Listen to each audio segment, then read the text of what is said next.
Hello guys, kumusta kayo? Ngayon, nandito ulit tayo sa Hulo, sa aking dayahan.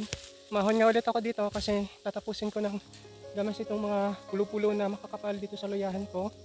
At yung sa pangalawang batch ko medyo kumakapal na din yung damo at kailangan ko na rin talagang masimulan. Tayo ko nang maulit yung nangyari sa unang batch ko na talagang ang kapal ng damo. Grabe yung talahib at yung baging. Kawawa yung tanim at napupuril. Hindi siya basta-basta na gumaganda ng tubo. Hindi siya makapagpulgaran ng tubo gawa ng, ayun nga, meron siya mga balakid sa paglaki. So kailangan natin talagang malinis. So ngayon, kakaiba dun sa mga nauna kong tanim guys, gaya nga nung mga post ko sa reels ko. Itong unang batch ko, hindi ko alam kung ano nangyari kasi tingnan nyo naman kung gaano yung kadalang yung tubo niya.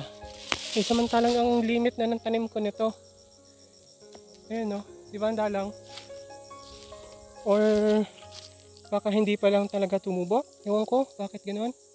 Pero hindi kasi yung pangalawang batch ko, maganda naman yung tubo niya. Yan, itong malinis na to, first batch to. Tingnan nyo naman yung tubo niya, no, kung gaano kadalang. Di ba? Yan, first batch yan. Yan o. Oh. Itong second batch ko, yan, kahit madamo yan, yan o. Kita natin yung tubo niya, di ba? Oh. Kahit ganyan yan, ay kita talaga natin yung pagkadatig-datig niya ng tubo. O, di ba? Ayan. Oh. So, hindi mo naman masabi na may pagkakaiba yung pagtanim kasi isa lang din naman yung teknik ng pagtanim ko niyan. Tsaka ako lang din naman ang trumabaho nito at alam ko kung paano yung dalang at limit ng pagtanim. So ibig sabihin baka nasa panahon talaga no guys. Baka sa panahon talaga siguro no.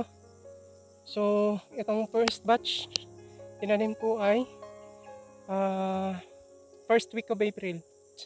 Ay hindi, last week of March pala to. Tapos itong pangalawa ko is last week of April. Pero ayan no.